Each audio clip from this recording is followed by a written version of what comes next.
All right, here we are. Thank you so much for joining me on this beautiful May 24th, right? A Wednesday, right? Also known as Odin's Day for some people. And, I'm here. Oh, looks like my Facebook Live is not going. Let me try and get that going here. Well, that's strange. Why is my Facebook Live not going?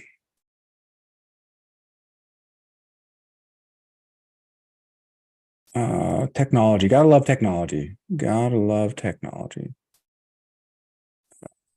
Oh, you know why? It's because I am connected to, well, I don't know why actually. Well, anyway, well, I will have to worry about that another time. I did want to make sure that everyone gets benefit, from what I have to offer here.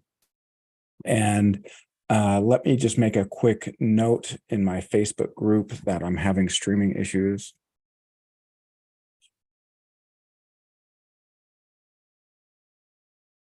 Okay.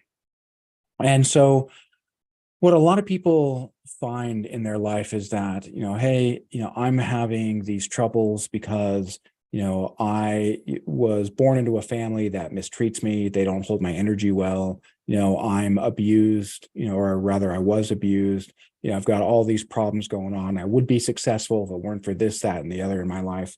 And the problem with that identity and, that way of thinking is that it turns us into a victim. And if we're a victim, well, what happens to victims? Well, they get victimized. And if you identify as a victim, well, then now the world has no other recourse but to then turn around and be like, okay, well, here is evidence of you being a victim. And I want to invite you into an idea that's shown through physics, right? For real physics, Dr. James Gates out of University of Maryland, I believe, and he studies fractal patterns, right? Fractal patterns are created in cellular duplication, in the orbits of planets around the sun, and deep within these fractal patterns, he found that there's actually written computer code. And so what kind of computer code? Well, computer code that's almost identical to that of a search engine. Well, that's really strange because there's been people like Carl Jung who've talked about the collective unconscious, which is almost like a database of information that ever has existed, ever will exist, and people can tap into that and be able to find answers to questions that they have, find answers to paths that they need to walk. And okay, so it's not just James Gates. It's not just, Carl Jung. Then we see people who talk about manifestation, whether it be, Paramahansa Yogananda, whether it be, Alan Watts, whether it be, name any, number of people, Jake Ducey. I mean, all sorts of people, Peter Sage, who I follow, who is my mentor, and talk about manifestation. Well, what is manifestation? Right? Manifestation is this idea that we have the ability, because since we are these electromagnetic bodies walking around, that we have the ability to send a signal, right, to the energy field, right, the great field, and that then will ping the system, just like a database. It'll ping the system, and then it'll ask or tell that, hey, this is how we're feeling. And most people, if they feel like a victim, well, what are they feeling? They're feeling like a victim. And if we're pinging the search engine from a place of victimhood, well, then what happens? Well, then things come into our awareness that to validate that. Oh, well, here you are. Here you are being a victim.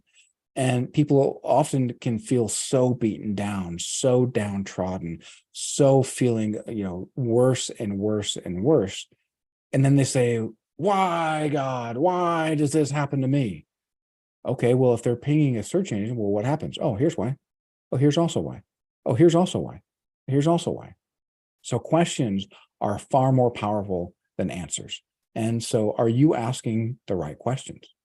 Right? For me, I was raised in an environment where I had a lot of childhood trauma, a lot of child abuse, both mental and physical. I didn't really know how to stand up for myself. I didn't really know how um, to have any sort of sense of self-empowerment. I didn't have any sense of awareness of this idea that what I'm putting out is actually coming back to me, right? And this is kind of a karmic idea that if we are a pillar in the middle of, say, a pond, well, whatever we're sending out is rippling out, right? It's rippling out, and when it hits the shore, well, guess what? It comes right back to source. So whatever is rippling out comes right back to source. And just like with a search engine, right? You go to Google, you ask a garbage question, guess what? You're going to get some garbage answers. You ask an overly complicated question that gets kind of confusing, well, then you're probably not going to get anywhere near the quality of answers that you're looking for. And so the quality of the answers, the quality of your life is 100% based upon the quality of the questions that you are asking yourself, right? Questions are the steering wheel of the mind, right? This is an idea I got from, again, my mentor, Peter Sage. And so if you ask yourself a question, what happens is your mind steers in that direction. And so if you say, why does this happen to me? Not only are you getting results saying, well, this is why, this is why, this is why, but then your mind steering that direction. And then it just further entrenches you into this idea of victimhood and this idea that there's nothing that can be done. I also would be successful if it weren't for all this in my life. I also would be successful if it weren't for the fact that I was raised in an abusive household. I also would be successful if it weren't for X, Y, or Z. And that's really a terrible way to live life. And I know that when people wake up, say they're dealing with chronic pain, chronic conditions, they wake up and they're immediately flooded with pain. Well, it's really hard to not feel like a victim, right? Because, well, what did I do to deserve this? Might be the question coming in your head, but here's what I want to challenge you. And it may not sit exactly right for you when you first hear it, but I want you to consider this idea. And this is an idea that for so long I used to scoff at, because the LDS and the Mormons actually believe this idea that before we're born, we are souls choosing where we're going to be born, who we're going to be born to. Why? Because these are lessons for us to learn, right? We are building up karmic debts. And the whole point of playing a game, right, in this case, the game of life, the human game, in order to play a game is for us to learn. I used to play a lot of Final Fantasy. What I would do is I go around and I would, at first, I just go right through. I'd just skip a bunch of different mobs. I try to work around, sneak around. I get to the big boss, and then I get smashed. Like, oh, well, that didn't work. Well, what did I learn? Well, I learned that as I am being challenged, right? Challenged by the different mobs, challenged by the different fights that I encounter. Well, then I learn in the form of gaining experience. Gaining experience against eventually has me raise my level. When I raise my level, well, now I come with more power. I'm no longer just at level 1. I'm now level 2, level 3, level 4. So when I fought that boss that may have trounced me when I was at level 2, well, I show back up at level 6, and guess what? Well, I lay the smackdown. Well, it's really no different. As we go through life and we are building experience, and we understand and we accept that the experience that we put ourselves in, yes, we put ourselves in this place, then we can build upon the experience and we can use it for our own benefit. But if we choose to be a victim, well, that means that we are not seizing our power. We are not choosing to see that we put ourselves here. And so we're constantly fighting against it.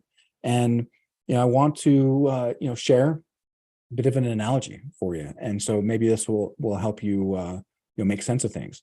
So being again raised in an abusive household for myself, I eventually found that I would hide away in books, and then more than just books, fantasy novels. I mean, there's times where I'd read for 5, 6, 7 hours. I'd lose sleep, just to read. I had to get up at 6 a.m. the next day, but I'd be up till midnight reading, because I was so engrossed in these fantasy novels all around magic, all around somebody who's got this unbeknownst to them, right? They've got this path that they've got to walk. There's all this danger around them. Well, unbeknownst to me, I was born in this family that I felt unloved. I felt unworthy. I had no sense of self-esteem. That was beaten out of me, pretty quickly. I was incredibly shy. I couldn't stand up for myself. And so I felt like a victim. And I hid away in these fantasy novels to where I could see others claiming their power, others following their destiny and becoming stronger, becoming better. And now I've got a reference point in my past. So then once I was ready to accept this, because I haven't believed this my whole life, right? Because I had to get through my own thick skull that I'm not a victim, that I choose this. And if we choose this, well, why would I choose to live in a family, right? Be born to a family that mistreated me so badly? Well, because I'm so powerful that I'm ready to learn that lesson. Why? Well, I chose a path specifically to get me to a point where I would hide away in these fantasy novels all around magic.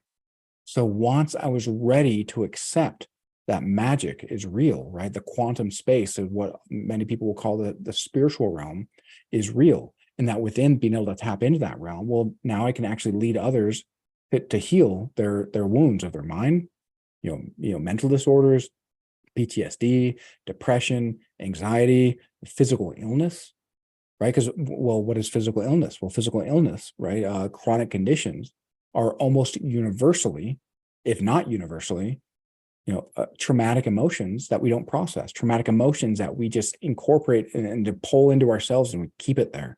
And then when we keep it there, what do we say? Oh, I'm so stupid. Oh, I can't believe I did that. Oh, I'm my own worst enemy. Oh, I'm my own worst critic. Well, Stanford did a study in showing that thoughts have energy. Thoughts, there's electrical signals of thoughts, coming from the brain. And so that electricity is going through the body. Well, when we speak it, it's 100 times more powerful. And how do we speak to ourselves? Usually pretty shitty, usually incredibly shitty, actually. And if we do that, well, there's this idea that, and as I understand, Bruce Lee said this, be careful how you speak to yourself. Why? Because your body can't help but to listen. And if you're speaking to yourself of like, oh, I'm just this terrible person, oh, I'm a victim, well, then what's going to happen is your body's going to start, okay, well, this is the programming that I'm supposed to run. Oh, I'm a victim. Oh, there's nothing I can do. I can't do anything, for myself. Why? Because I'm a victim. I can't seize my power. Why? Because I'm a victim. Because things happen to me. The world happens to me. Well, when you realize that we choose this life, and let's just say that you're having a hard time, with that. Well, Josh, I just don't believe that. Okay, well, I ask you to suspend your disbelief, not because this is the truth of the capital T, because frankly, nobody knows the truth of the capital T. But I challenge you to come up with a more psychologically empowering way of looking at the world. That why did you have to be born into a shitty life? Because you were so powerful that you were ready for it. Because you're so powerful that you were ready to learn this lesson to lead you to this place. And so now, for me, I have these reference points to where when the world was collapsing around me, I was working at a pediatric hospital. I felt like, hey, look, I came from pediatric medical research, feeling like I'm doing so much good for the community. I'm helping kids. I'm helping find out why kids are sick. I feel amazing. I've got this anchor to like, look at this good that I'm doing in the world. Well, then the pandemic happened. And working in a pediatric hospital, okay, well, what the F is going on now? And I've realized in pretty short order, oh my God, like medicine is so much more political than I had ever considered. So much more political than I ever thought was the case. And what happened is, I had that anchor to like, hey, look how good I feel. At this anchor to reality that's really making me, feel grounded. Well, that uprooted that anchor, snipped it kind of. And so now I'm kind of like spinning around and, a bit of a tailspin, not really sure, what to do. Oh my God. Well, I'm not actually helping anyone. I'm part of a political system that has no interest in helping people and all interest in making people conform to demands that our government, lays down. And, I don't want to get too much into that because I certainly could, but that caused me to then have to step out on my own. Well, if I lost my anchor, well, what if I actually chose to be the anchor myself? What if I was my own anchor? What if I realized that within me, I could actually handle the uncertainty in the outside world, the uncertainty that often looks like chaos. But if I'm certain within myself, I'm certain I feel happy just as a matter of being who I am. I know that I can handle whatever comes my way. Well, then I'm going to start seeing order in the chaos. I'm going to start to see things that I can actually affect. And no longer am I a victim in life happening to me. Well, now life is happening for me, because what looked like chaos before now has strings of order that I can reach out and start pulling and start maneuvering and start, arranging, around myself. And that brought me to, my healing modality now, right? I've helped people, with bone spurs, with, bad livers, bad hearts, PTSD, depression. I've helped with impacted spine, bad legs, painful knees. I've, worked with a whole host of things that now I mainly focus on pain. And pain can come in many forms, right? There's mental anguish, again, PTSD, depression, anxiety, or, arthritis, which, another thing I've worked with is, people with arthritis, and, we're made to believe that arthritis is incurable. That's complete bullshit. Complete bullshit. If there's anything that 10 years in the medical field has taught me, it's that the medical field is wholly incompetent at dealing with chronic conditions, amazing at dealing with acute conditions, right? You get stabbed. Hey, all right. You can get, the blood stopped. You can get sewn up, right? You have a massive heart attack and, rush to the hospital and get defibrillated, right? To get resuscitated and come back to life. Hey, great. You get shot, right? Pull the bullet out, get the bleeding stopped. Break an arm, break a leg. These are things that that hospital system, our medical system, is wonderful at dealing with. But chronic pain, it's terrible at dealing with. Why? Because neuroscience, psychology, physics, I mean, all these different disciplines are now coming down to not only is everything energy, but almost always, almost universally, chronic conditions are effectively a light on the dash that's turning on. That's saying, hey, there's an unhealthy state of things. You're holding on to this trauma that you should have processed, right? Things like guilt, right? Feeling guilty is a way for you to be like, hey, I probably shouldn't do that again. And then instead of learning from that and saying, okay, well, I'm not going to, well, what happens is people feel guilty for years and years and years. Guilt is meant to be a corridor, a hallway leading from one room to another.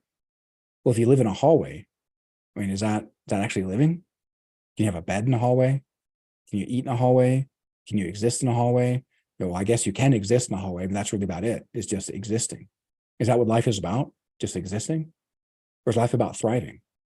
Is life actually about going into that other room and finding out, hey, what's there for you?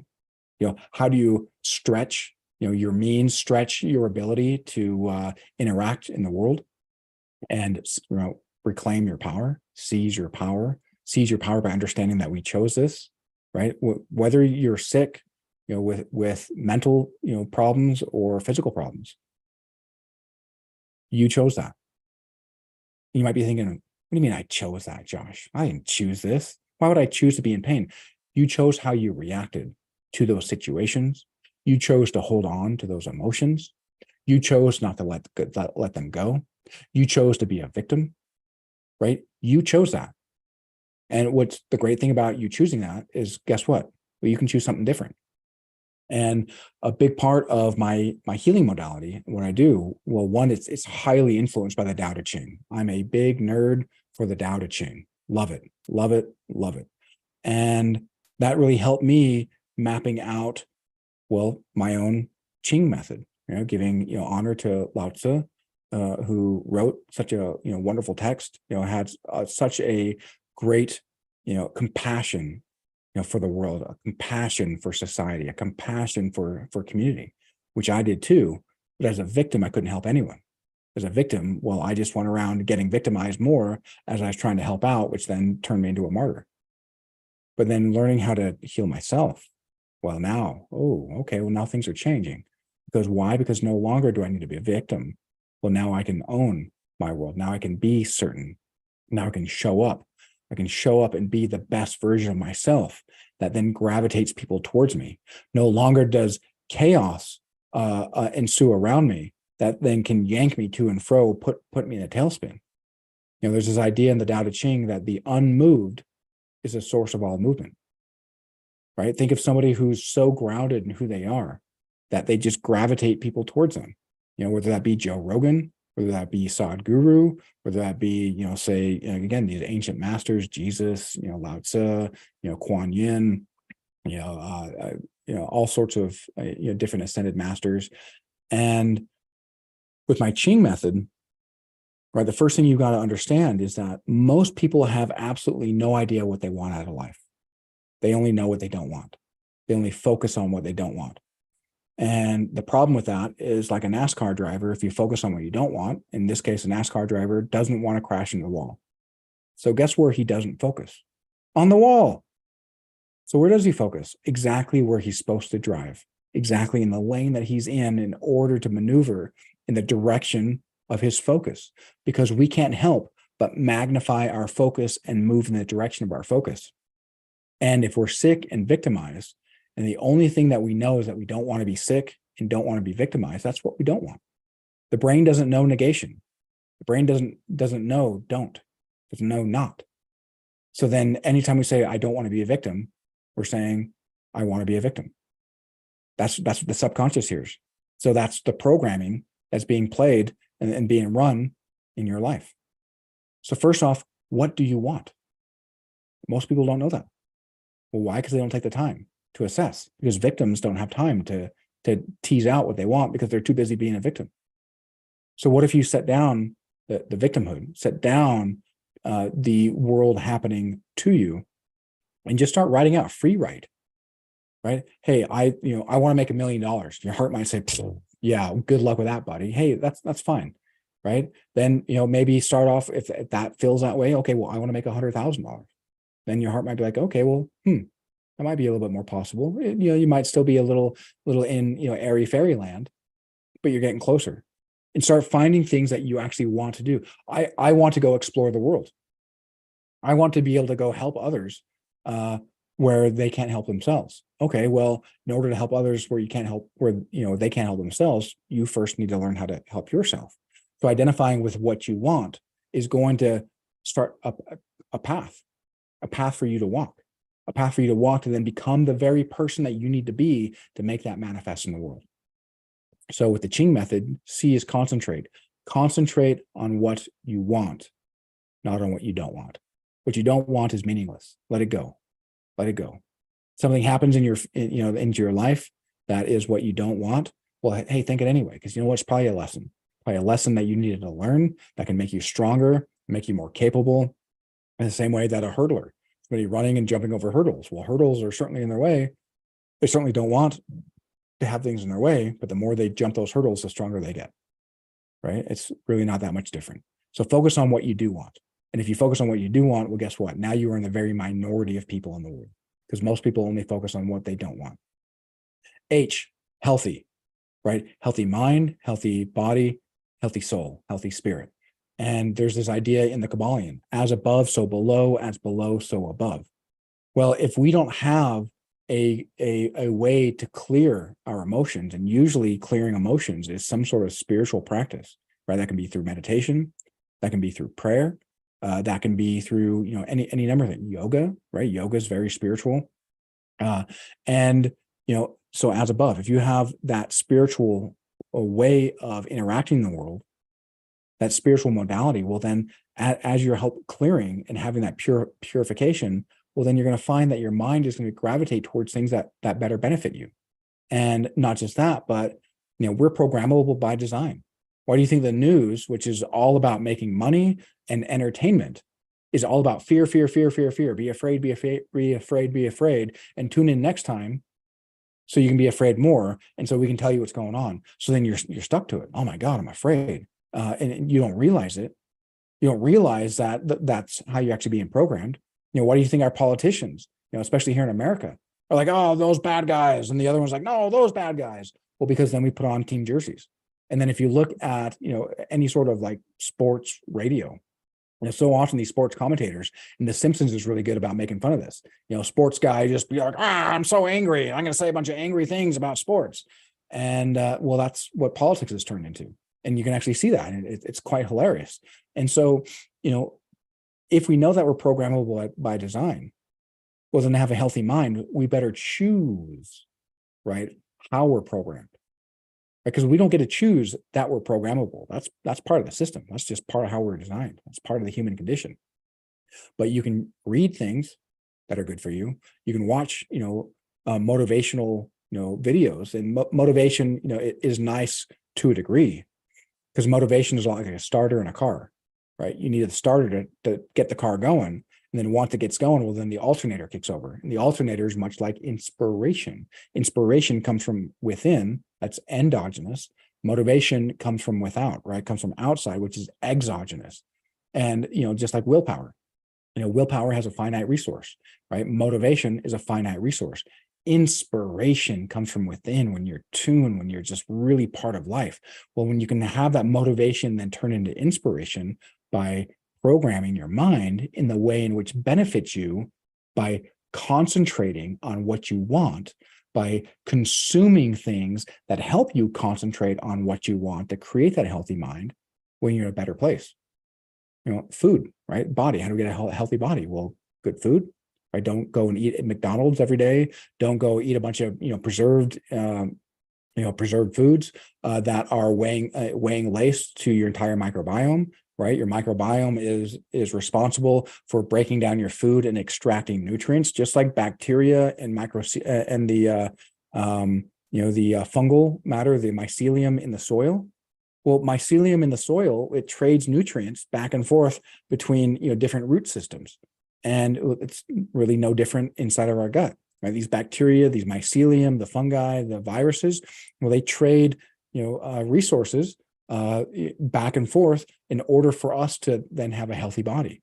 And if we're weighing less of that through terrible food, right, or we're eating food that is, sprayed with all sorts of gross, glyphosate, thank you, Monsanto, then we can find that our bodies will break down because we're eating poison.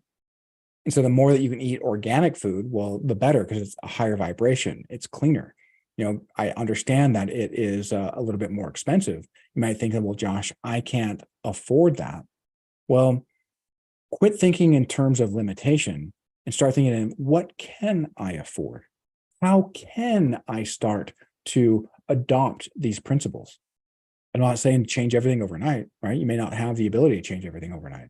Start one thing at a time, right? One thing at a time, one step at a time, 1 degree at a time, right? The book Atomic Habits talks about how a 1% change every day, 1% change in improvement every day for an entire year is 37.8 times better in 1 year. In 1 year, do 1% more every day. Get that healthy body. That healthy body can also lead to a healthy mind. Why? Well, because the feelings will then cause our brain to create different hormones to validate those feelings. Those hormones then tell the brain how to think. So even though the brain's creating them, those hormones are actually dictating how the brain is going to think. So as below, so above. As the body's healthy, the mind can get healthy. As you're programming your mind to do what is right for you, walking a path that is better for you, that's not just better for you, but better for your community. Well, that's a spiritual path, which then as a below, so above. Then you start, healing the spirit. And as you are giving to your spiritual practice, to your prayer, whatever it is that you do, well, then now you're reaching something higher, and that goodness is now coming down, right, downstream to your mind, helping reinforce what it is that you're doing, helping your body feel better, helping you relieve yourself of your trauma, of your chronic conditions. Well, and then you've got I, right? And next in the Qing, I. Well, I am. So many people show up as their me, right? This is me, right? Meat suit, me. Well, I definitely believe now in the idea of past lives, and you don't have to believe me, right? I mean, it doesn't really bother me whether you do or not. But I think this is a very empowering way of looking at it, is that our soul is eternal. Our soul is the great I am that shows up. And just like us playing a board game with our kids, right? We are much more powerful than the game that we're playing, but the game is much more fun because of the restriction, because of the rules, because of the limitations that we have, and therefore we can laugh and play and enjoy ourselves. Well, same thing. The soul is experiencing how to live a life with limitations, how to excel and how to build and how to grow in a world full of limitations, full of rules that don't govern the great I am. And if we can go from our me and realize that we are our I am and come to the world in the form of our great I am, well, we're no longer limiting ourselves. But when we identify as our me, well, we create blocks.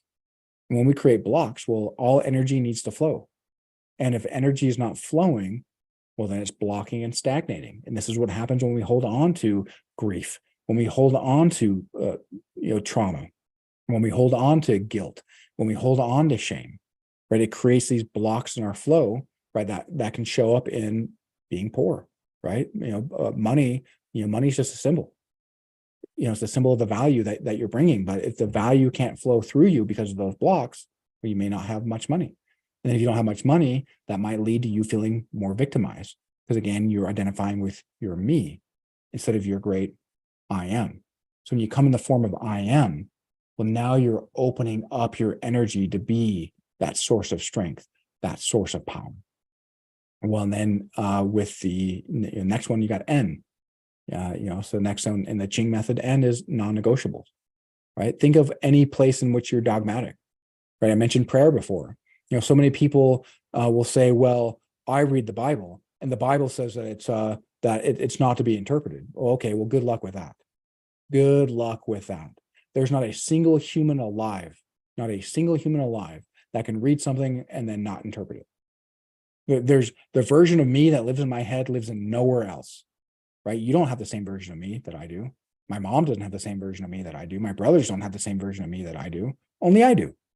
So we can't help but interpret, right? Two people can stand next to each other, view the exact same event, and walk away with completely different understandings of what just happened. And so this idea of, well, the Bible says, right? My holy book says, the Quran says, right? Whatever, pull out whatever book. Okay, well, what's your interpretation of that? Well, I'm not supposed to interpret it. Well, you can't help but interpret it. So how do you then read that in a way in which empowers you? Don't give your power to somebody else. Don't give your power to a two-dimensional construct that, it's got nobody there to tell you, hey, what the point of that was, especially because in the time that the Bible was written, well, guess what? Right? This is the time when we had oral traditions.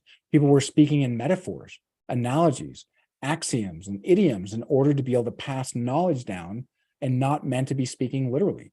And we didn't speak literally, right? The mind is made for narrative.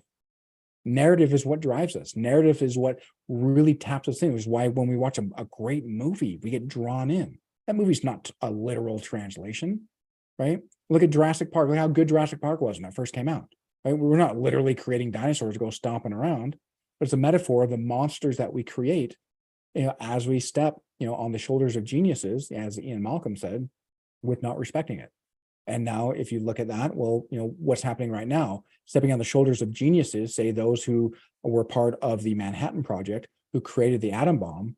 Well, now, because we don't respect that power, well, now the US and Russia are basically in a dick measuring contest with the two countries with 92% of the nuclear arms, because we don't respect that power, because we created these monsters, because we look at life often so literally instead of figuratively, instead of metaphorically.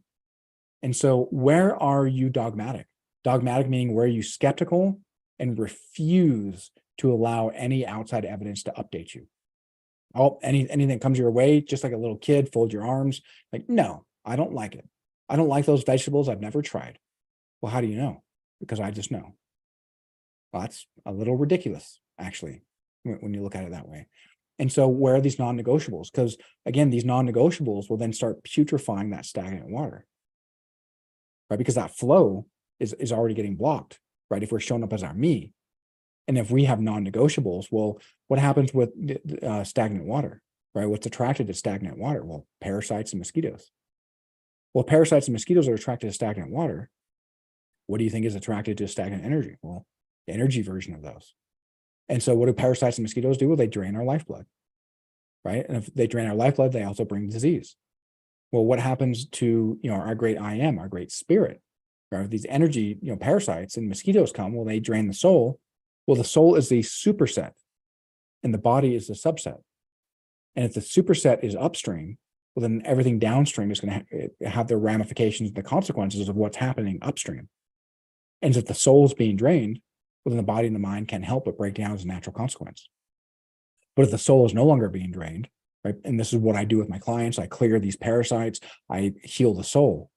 When the soul is healed, well, guess what? The body and the mind heal as a natural consequence. That flow is now reinvited. And what many people do is just like, oh, I hate my situation. And they get so mad and they lean in and they get so angry. Well, that's just feeding the fire. And I had a conversation with a gentleman, Dimitri Moritis, who's been dealing with auric work for 40 years. And he said that anger, if somebody has an extreme bout of anger where they blow their top and freak out, he said that can stick in the energy field for weeks, even months. And so now this putrefaction, right, this disease, these parasites, they're draining us. What do people do? Well, if mosquitoes are flying around, well, they usually start flopping their arms around trying to fight them. And what they do is they resist. Carl Jung said that which you resist persists. And the Tao Te Ching says, if you give evil, has this idea that if you give evil nothing to resist or nothing to oppose, it'll go away on its own. Not because it's not there, but because you can step out of its way. Those parasites aren't, you're not there to kill those parasites. What you are there to do is realize your great I am, deconstruct those non-negotiables where you're dogmatic, right? And non-negotiables are fine if they benefit you, if they empower you. That's completely okay. But dogmatism is not good. Dogmatism is never good because we've invalidated the ability to update our protocol, update our awareness, and we've invalidated our ability to receive the world as it is, as it presents itself to us, and instead we decide how it's supposed to be. And when it shows up in a way in which we decided in a way that's not how we decided it's supposed to be, well, guess what? We get frustrated. We get mad. That's not what I wanted. That's not what I was looking for. Well, yeah, okay, dogmatism. Let go of the dogmatism. What happens if we reinvite that flow? Well, just like a great river passing through a stagnant pond. Well, what it's going to do is it's going to grab that pond. It's going to pull it downstream. It's going to cleanse it. It's going to purify it. And you're not fighting those mosquitoes. Because if you're fighting the mosquitoes, flopping your arms around, will get your heart rate going, and get you breathing more. Well, what are mosquitoes attracted to in the first place? Well, your scent and your carbon dioxide output. And so if you're breathing more, well, now you're just making it worse. Now they want to attack you even more. Now you're bringing in more mosquitoes. So you got to bring in that flow in order to get rid of that stagnant energy. And the last one is G, goodness, right? And I came across this idea from Jordan Peterson, right? A man I deeply admire, Dr. Jordan Peterson. And he said, probably the best thing you can do is create your highest ideal of goodness, your greatest ideal of goodness that you can conceive of, and then make yourself worthy of it by becoming it. And I did that. Mine was all around Gandalf, but not Gandalf who's there like, hey, I'm gonna go take on a Balrog, because you know what? He never wanted to take on the Balrog in the first place. He never wanted to go to Moria. He didn't want to go face off the Witch King. What did he do? Well, what did Saruman, berate him for? That halfling, that halfling leaf has addled your mind. You hanging out with those people that don't add value to the world because they're not building castles, they're not building war machines. What are they doing? They're building communities. They're loving they're loving their neighbors as themselves. They got more love of community than any other tribe or community in Middle Earth. What did Gandalf see that nobody else saw?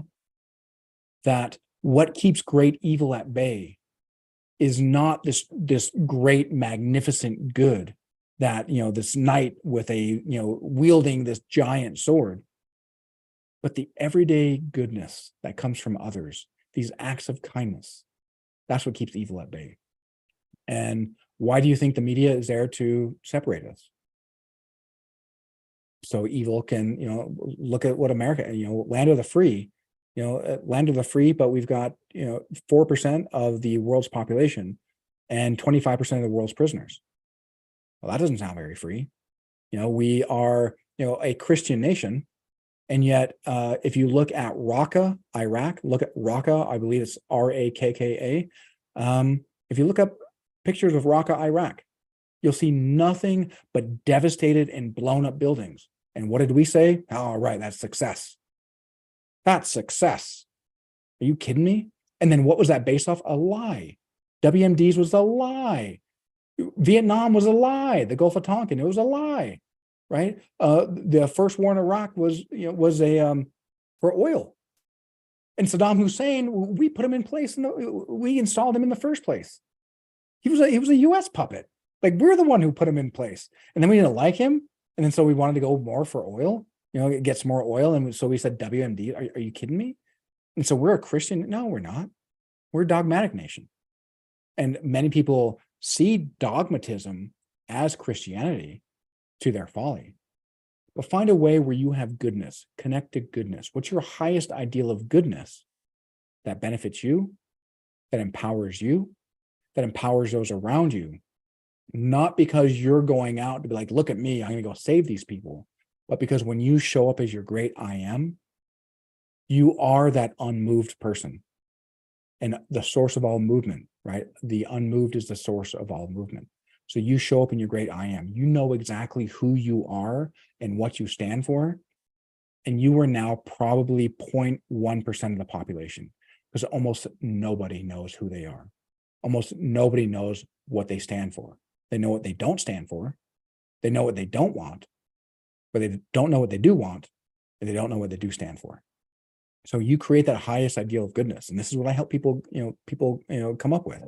And it sounds complicated because, this is one of the, downfalls of being a spiritual leader, is that, the idea of, the Buddhist metaphor of, the spiritual leader is like a finger pointing to the moon. And if you look at the finger, you're going to miss the moon. And so it does take a lot of speaking to kind of make this palatable, make this, understandable to people who, have no idea where I'm coming from, because it can be very foreign for people. These can be very foreign ideas. And so I want you to think about this. Think about, what I said. Again, concentrate on what you don't want, or what you do want instead of what you don't want. Healthy body, mind, and soul, right? I am, not me. I am, full stop. I am. Non-negotiables. Get rid of the dogmatism, right? Having a non-negotiable that I'm going to be, non-negotiable that I'm going to work towards goodness. Hey, that's fine. That's perfect, because it's empowering. My non-negotiable is to make sure that I add value everywhere I go. Hey, that's also fine, because one, it's empowering me. It's empowering anyone who I interact with, because I'm adding value to them. But it's non-negotiable in a dogmatic fashion can only hurt you, can only hurt others around you. And then G, goodness. What is your highest ideal of goodness? Define that.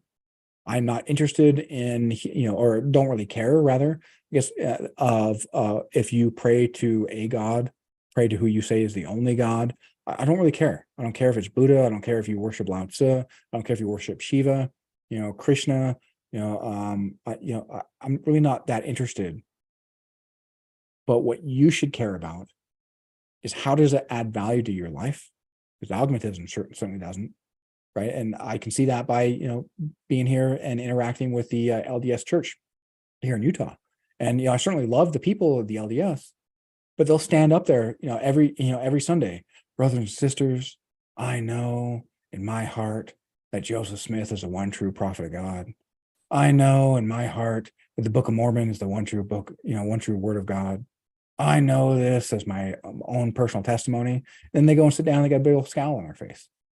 And, what's interesting is that back in November of 2 years ago, 2021, I was part of this emotional resilience class that, the LDS church was putting on, first of its kind. And, I was, as far as I know, was the only non-member there, which was kind of a lot of fun. And, they've very, very strict. And they've got this book where the administrator who's taking people through will not deviate from the book, will not ask questions outside of the book.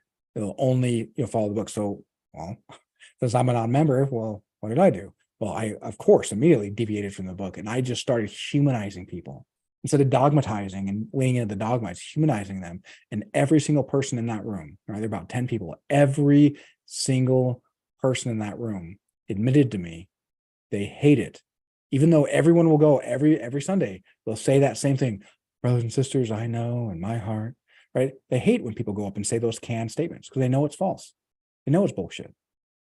But it sucks them in, right? Because now they're part of a community that expects them to do the same thing. Or else, are you being a productive member of this community? Well, technically, you're not if you're leaning to the dogma. You may feel like you're being unproductive by going your own way, right? Because, well, how, what are you going to break down the community? Now, how dare you, right? What are all these people who count on you? Well, again, to know who you are, to know the goodness that you can bring, and to bring that goodness to other people, well, that's the best gift you can give yourself. That's the best gift you can give others. And that's the idea of you change yourself, you change the world.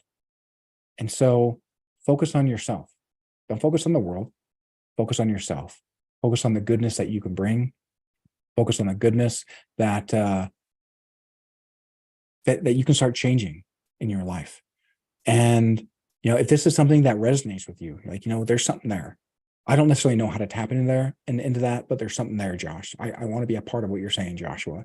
Well, look, you can reach out to me at my website, www.freemefrompains.com, and book a healing or a healing plan. It's free, right? And if nothing else, you'll get clarity. You'll get clarity on what's in your way. You'll get clarity on what it is that you're trying to solve. And so that way we can start pointing you in the direction of travel that you need to go. That way you're not going to crash into the wall. You're going to continue going around the track. And the more you go around the track, guess what? The better you get at it. The better you get at it, well, guess what? The better you can show others and have others admire you like, hey, that's what I want to do. I want to be able to go around the track like that person who obviously knows what they're doing.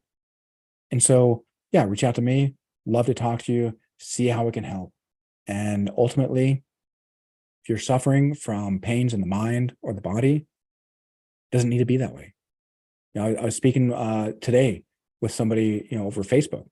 They've been feeling pains, for decades. They were sexually abused, right? This is terrible, right? There's a book, the Body Keeps the Score by Besser Vanderkolk, and in there he talks about a gentleman who I think is his girlfriend. Calls him and say, hey, there's this Father Flannery or something like that, who got caught up on sexual charges of being a pedophile. You mentioned that you had this same person in your congregation when you were a child. Did he ever do anything like that to you? And he'd block that. And immediately when that happened, he started getting these fragments of these memories and his life started falling apart. And so there's so many things that happen to us, right, where we feel like we're victims, where we feel like life is happening to us, but it's only because we haven't found the way to invite that flow and to be able to process those emotions and let them go and liberate ourselves and focus ourselves on goodness. So if you want to focus on goodness, you want to relieve yourself of your chronic pain, hey, again, reach out to me, freemefrompains.com, and book your healing plan today. Love to talk to you and get you on that path, because ultimately, hurt people hurt people. And my mission is to bring as much goodness to the world as I can. And so if hurt people turn around and hurt people, what do you think healed people do?